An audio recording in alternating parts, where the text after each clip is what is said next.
Hello! So ito yung reading natin for the sign of Libra.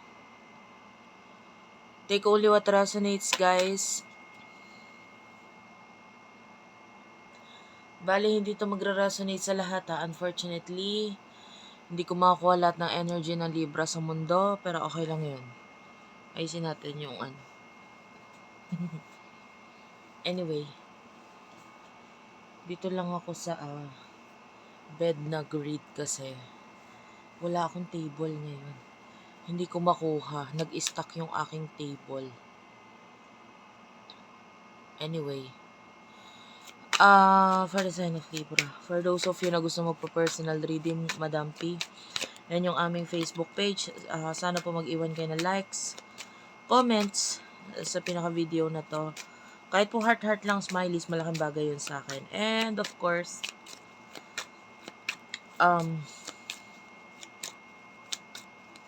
don't forget to subscribe. Pagpasensya mo na yung boses ko ngayon, may ubo ako. Tsaka may mga times ipopost ko yung video pag nauubo ako. Or, baka nga hindi ko na may post pagka biglaan. I'm really, really sorry na lang. No? Hindi talaga okay ang aking pakaramdam. Anyway, this is for the sign of Libra. Sun, Moon, Rising, Venus, Jupiter, Libra. The Temperance. Three of Coins. Libra. Well, gusto ko yung energy mo dito. You're not being, nagmamadali. Maybe with regards sa growth sa buhay mo, financial growth sa buhay mo, pwedeng hindi ka nagmamadali dito. Lalo na with the, with the temperance, nandun yung gusto mong, of course, ma-reach, yung mga bagay na gusto mong ma-reach, pero hindi naman to the point na magmamadali ka, magre-risk ka, etc. So, nakakakita rin tayo na yung lakas mo pwedeng nakukuha mo sa iyong friends, employee if you do have a business, or maybe people in your life na nakakatulong na parang hindi, kaya ko to kasi nandito yung mga tao sa paligid ko na tinutulungan nila ako, so kaya ko, ilaban ko to, or lalaban ako, or whatsoever. May ganun kang energy. So, sino yung person na kakonect mo pagdating sa love for the sign of Libra? Okay, dalawa yung lumabas na card. Seven of Cups and the Four of Cups. Abang kinukuha ko yung energy na yun, nakaramdam ako ng singaw. I don't know kung may singaw ka ba o masakit yung bibig mo. This could be a reading. Or recently lang, or kahit ngayon parang nahihilo-hilo ka. Maybe you do have migraine or vertigo. This could be a reading. Seven of Cups. This person is nagfa-fantasize siya sa'yo. Lalo na with the Four of Cups energy. Wala siyang pakialam sa mga tao na sa paligid niya ngayon. Pinagpapantasyan ka niya. The Ten of Cups, pwedeng may family na involved sa inyo. So, pwedeng yung person na kakonect mo is pamilyado na. Or maybe, yun yung nagiging main hadlang sa connection ninyo. Family-related issues. So, pwedeng yung pamilya niya, kultura nila, etc. So, dahil dito, sa ngayon, pagpapantasya lang yung kaya niyang gawin sa'yo. Emotions. Ano yung emotions ninyo sa isa't isa?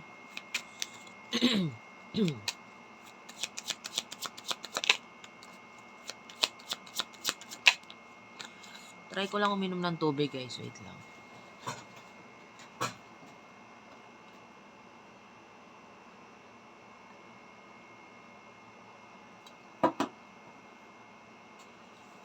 Okay. Okay. Emotion mo, you do have your Ace of Cups tsaka the Ten of Coins. Mahal mo yung person, and with the 10 of coins, but you're all about money. Ay, wala tayo sa mahal-mahal. Mahal ko siya. Parang ganun. Pero, alam ko naman yung pagmamahal na yan. Pera muna. Ano ba yan? O, the Three of Swords. And the Four of Wands. Yung ba sa inyo, there's something na nakakapagpabother sa career mo or sa stability mo, or ito yung mas masakit para sa'yo ngayon kaysa yung love life ninyo ng person na ito. So, parang, bahala kayo sa buhay nyo. Parang ganun. Ang energy mo, bahala ka sa buhay mo dyan. Mahal kita pero hindi kita para isipin ngayon. Kailangan mo na mag-focus sa reality. And ngayon, may mga pinagdadaanan ka financially. Pero with the 10 of coins, this is money ha. Parang hindi mo kailangan masaktan. Tell me about the 10 of coins. Oh, the 5 of coins. What's with the 5 of coins? The 8 of swords. Okay. Yung 10 of coins kasi lumalabas ito as people in your life. Minsan kasi, ganito ha, may mga blessings kang nare-receive pero masyadong nagiging sarado yung utak mo kasi nakafocus ka dun sa mga bagay na hindi pa nagiging okay para sa'yo. For example, problemado ka sa bayarin. Pero na-bless ka naman kasi meron kang, sabihin na nating pamilya or father figure, yun yung nararamdaman natin dito na nakaantabay or nakatulong sa'yo. 'Di ba? Binibigay yung mga pangangailangan mo or nakaalalay sa'yo kahit ang laki mo na nandyan pa rin. You have to be thankful sa ibang paraan, sa ibang bagay na blessed ka. Kasi pag nag-focus ka doon sa negativity, yung wala sa'yo, talagang maaano niyan dala niyan yung mood mo. With the 5 of coins, oo, may problema sa pera. 8 of swords, yung iba legal matter. But, like what I've said, look at the bright side. 'Di ba? Mag-focus ka dun sa positivity. Mag-focus ka naman din dun sa mga meron ka na. At mag-focus ka dun sa mga ano pa yung mga nandiyan sa paligid mo. Alam mo, magaling ka dito dati. Pero masyado ka kasi ngayon nag-focus sa mga wala. For example, in the past, paano mo naiangat ang sarili mo? Naiangat mo ang sarili mo kasi nag-focus ka dun sa mga resources. 'Di ba? Sa mga resources na meron ka. Sa mga bagay na meron ka na. At yun ang pinalago mo. Ano yung mga meron ka na? Talents, skills. 'Di ba? Ngayon, nowadays, there's a lot of resources na tayo. 'Di ba? Kahit nasa bahay ka nga lang ngayon, pwede ka nang kumita ng pera dahil sa mga opportunity na meron. Marami nagsasabi, ang hirap ng buhay. Pero, nakakapag-Facebook, na daming nasasayang na oras kakapindot ng cellphone. Sa totoo lang, madali lang naman ang buhay kung magiging masipag ka lang. Kung noon, madali ang buhay kasi wala namang cellphone noon, nakakapagsaka ka, halimbawa, kailangan ng pagkain, magtanim or what, masipag ang mga tao. Ngayon, sipagan mo, gamitin mo na rin yung makabagong paraan. Anong ibig sabihin nun? Gamitin mo yung cellphone. Magtinda ka. Yung mga hindi mo ginagamit na gamit, ibenta mo na. 'Di ba? That's one way para magkaroon ka ng pera. Advice lang yun, guys, sa mga nangangailangan ng advice na yun. But of course, pwede mo namang tignan yung sitwasyon mo and paano mo maya apply yung advice ko na yun doon sa sitwasyon mo ngayon. Okay, for example, yun nga, yung paggamit ng mga makabagong paraan para ikaw ay kumita. 'Di ba? Or para makadagdag sa kung ano man yung pinoproblema mo ngayon. Which is financial ang nakikita natin dito. Punta tayo sa person na kakonect mo na minahal mo pero wala. Natawa sa energy mo. Mahal mo pero wala kang pakialam sa kanya ngayon. Iba nga sa inyo, hindi ko alam kung ba't nanonood sa akin. Kasi alam niyo naman, love reading yung lagi ko pinapa-read. But anyway, yung iba kasi nga, nasanay na rin. At saka isa pa. Gano'n naman din ako mag-reading. Minsan hindi lang naman all about love, diba? Nahaluan ko rin ng career kung yun ang makikita ko dito sa reading niyo.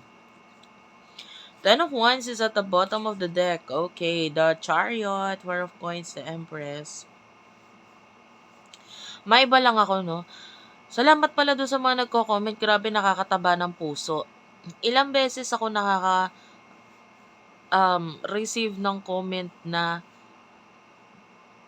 you're my favorite tarot reader, gato ganyan. Lagi kita pinapanood. Ang sarap sa pakiramdam, alam niyo yun. Kaya nga kahit ganito yung pakiramdam ko, guys, masama pakiramdam ko ngayon pero nag-reading ako. At saka medyo pagod ako ngayon pero ginagawa ko ng paraan makaread kasi ang sarap sa pakiramdam na makapag-comment kayo. So sana mag-comment kayo lagi dahil yan yung nagbibigay ng lakas sa akin. Ayun lang. Hindi kasi ako nanonood ng ibang reader, hindi ko pa na-try. Dati nakanood ako pero hindi ko alam kung paano ko i-compare yung sarili ko ba sa iba. Kaya basta ginagawa ko lang yung reading na alam ko at maramdaman ko dito. Anyway, the Chariot, the Four of Coins, the Empress. Okay. Ang person na nakakonect mo, di ba pinagpapantaasan ka niya. The Chariot.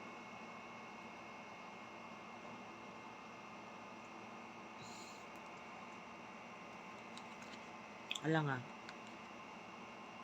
Dami niyang obligasyon sa bahay ngayon. Could be a breadwinner itong taon to. Pwede rin hindi. Pero marami siyang obligasyon ngayon eh. Kaya sige sa kayod. Pero alam mo, ang ano sa kanya, parang hindi siya risk taker. Well, unlike you, na pwedeng yun yung naging dahilan kung bakit ka nagkakaproblema sa pera because you are a risk taker. And some of you, yung risks na ginawa mo is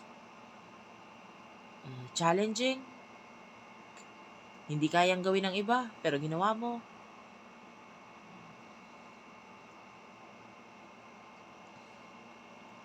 Okay, anyway, balik tayo dito sa person. May emotion niya sa'yo. Mukha siyang pera eh, alam mo yun. So, pwede kang the last time na pwede nagkaroon kayo ng connection or communication, pinag-usapan nyo pera. Or siya itong nagbanggit sa'yo ng mga bagay na pagkakitaan, etc. O literal nga, sa inyong dalawa, medyo ano siya, mukhang pera, sabihin natin ganon. Anyway, with the Chariot, I want to clarify this. What's with the Chariot?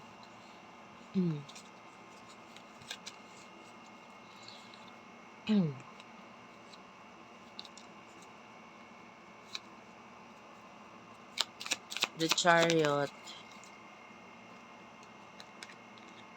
Page of Cups.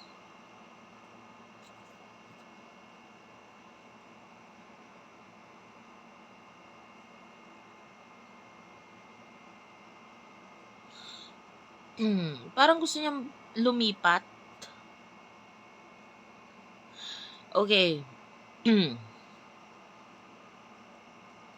It could be sa place, sa lugar, or sa bahay. I think. So, nag-iisip ng pagta-travel itong person na to, like paglipat. Hindi natin masabi kung papunta saan ha. Pwedeng papunta sa'yo, papunta sa iba, kasi iba-iba yung energy. But, gusto niya lumipat ng tahanan, ng place. Pwedeng sa mas maliit, but at least it's safe. Or, mas mag-okay sa kanya. It could be paglipat ng tahanan, lugar mismo, country, pwedeng ganun. Pero, nandun yung gusto niyang lumipat. Yan, nagpaplano na to. Two of Wands. Queen of Coins. The Empress is here. So, nakita tayo ng matinding paghanga. Oh, kaya kanya pinagpapantasyahan. Physically attracted sa'yo tong taong to. Attracted siya sa'yo physically. What will happen in the near future for the both of you? For the both of you in the near future. You do with the Four of Wands. Okay. The High Priestess. Okay. Six of Cups.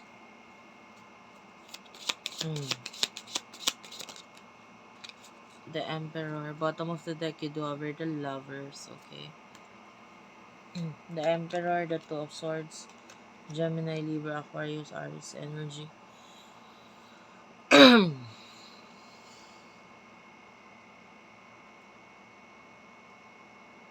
I can see stability sa'yo.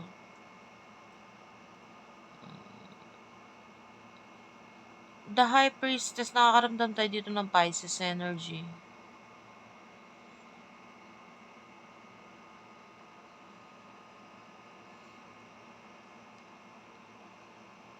Stability with anything to do with the Piscean energy. Ito iba, banggitin ko. Pwede may kinalaman sa water. Okay, stability sa bagay na may kinalaman sa water, maybe career or business na may kinalaman sa water, or arts.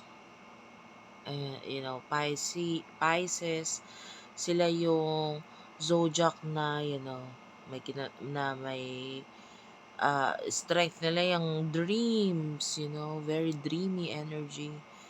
So, yung mga bagay na may kinalaman sa dreams, like yung movies or entertainment or arts, pwede kasi of course lumalabas dyan yung pagiging malikhain ng utak. I can see stability with regards to that.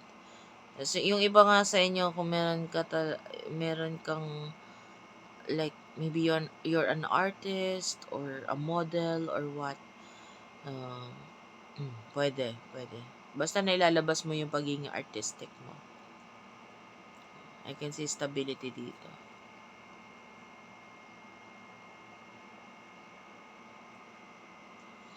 Two of Swords, the Emperor, the Six of Cups.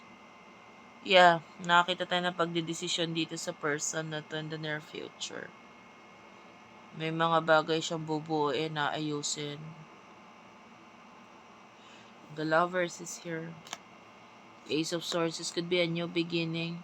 Pero yung new beginning na yan para sa person mo, may mag-e-end muna. Okay, so that's it for now. Thank you for watching, guys. I love you all and bye-bye.